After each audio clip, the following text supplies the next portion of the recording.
Welcome to Rally Hunt Club. This is a little bit, Webisode's a little bit different. It's all about corn. Now, we're here at one of our favorite sporting goods stores. We're not going to mention any names because they're not sponsors. But anyway, they got a sale on corn, and it's basically going to turn out to be 19 cents a pound versus what we've been paying 22, 23, and 24 cents a pound. So this is actually going to save us $40. So I thought I'd video this. In this webisode, we're going to talk about corn, and which is going to lead to talking about where we're going to place our feeders and how many feeders in our whole feed process. So come along with us as we buy this corn, and then I'll come back in later on in this episode and we'll talk about our feeders and our feeder philosophy. So stay tuned.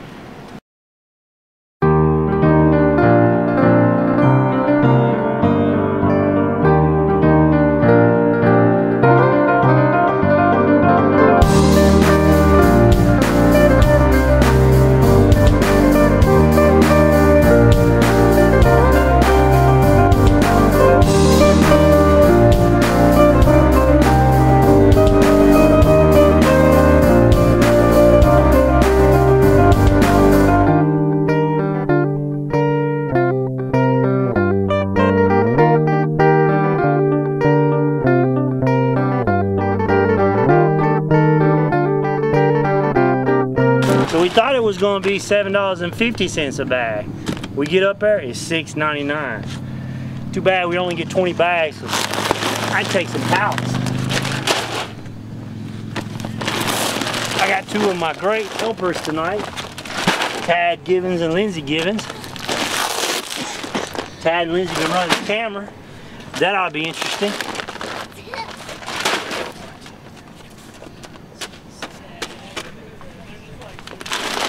Oh, wait, Lindsay. Alright, that's 400 pounds. Push that over there, sweetie.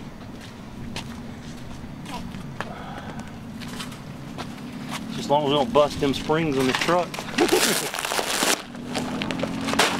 Oh.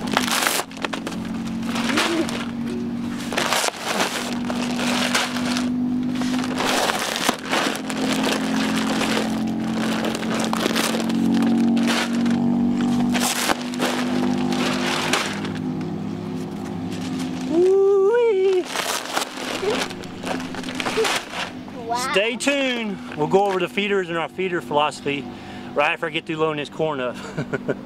Anyway, stay tuned.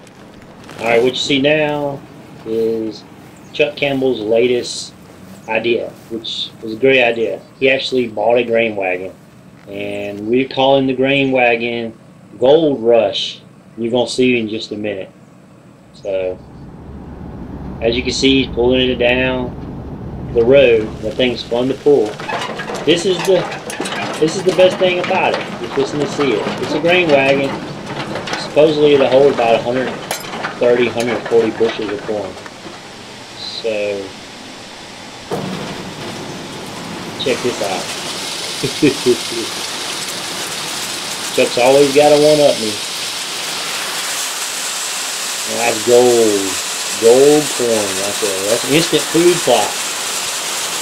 So I just showed you us getting it in a bag. Now I'm showing you getting out of the grain silo. Don't that look good?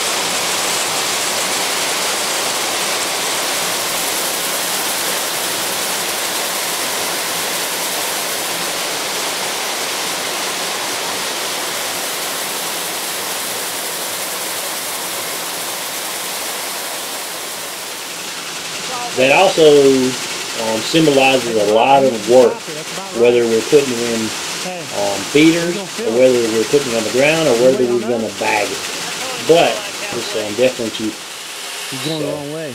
As you can see, we got to work on our door a little bit, but what's really nice is you can dump it straight into a wheelbarrow like that, and when the wheelbarrow fills up, it the corn quits spilling out. I was afraid you open it up and it would just keep spilling out. So now you can dip your 5-gallon bucket in that wheelbarrow and put it in drums, put it in feeders, put it in bags, however you want to disperse your corn.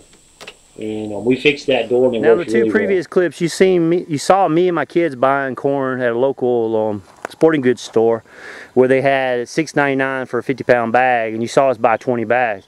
Now that was a pretty good deal. And obviously, if anybody can find that deal, you ought to buy as much as you can. Now, Chuck had to go off and one-up me. We've been talking about buying a grain wagon for years, and you saw the clip of the grain wagon he bought. Now, he bought that grain wagon for $400, and we got 101 bushels of corn now filled up. And figuring out if that's 12 pounds of 50-pound bag is what the corn's going for in Middle Georgia where our lease is, that alone saved us $500. Of course, that's 120 something bags of corn that we had to take care of, but we did, and it worked out great. So now I'm going to show you our feeders. Now we plan on running 14 feeders, okay? We're going to run 14 feeders, and we currently got 12 of them out, and they're actually full of corn. Like I said, we were trying to get rid of 101 bushels of corn so we could take the wagon in. The wagon needed a little safety repair work. So we filled up all the feeders even though we hadn't turned them on. So anyway, typical feeders, we like these new feeders. I'm not going to mention any product names, but here's an example of a feeder setup that we have in one of our clear cuts. Okay. And the stand is in the woods right there. Okay. Now I'm going to show you on the map. We're going to run, like I said, 14 feeders. And in this area photo you see, you're going to see that we got them spread out all over the 16 plus 100 acres that we have. Now last year we ran 10 feeders, but we didn't hunt over the feeders. We purposely had the feeders 200 yards and out of sight by the Georgia state law. That's what it stated. But we put the feeders in such a way where the deer had to drag across. When they went to the feeder, most likely they would walk across one of our tower stands, and we were able to harvest that deer or whatever. But this year, all we did, because those stands were really good locations, all we did was move the feeders in front of those tower stands, and we moved a couple tower stands around to the feeders that were real popular. So as you can see in that aerial photo, that's what we're doing. And this is our corn episode, and just thought I'd share little tidbits of what we do here. This is Reality Hunt Club. It's a bunch of average people trying to run a hunting club that have other jobs, and I know this is probably more realistic to other people out there because I don't pay $5,000 to go to Illinois every year or go to go to Hadley Creek. Just can't afford it. So getting these small leases, which we've lucky enough to have a pretty big lease, and then we work on these leases and we get the properties better and better and better. This is our 7th year to be working on this property, and we've seen tremendous increase in the value of deer that we have, and our members are happy. It's a lot of work, but hey, that's what we love. So thanks for watching Reality Hunt Club, and stay tuned for more episodes, and I hope this corn episode will help you out. Thanks for watching.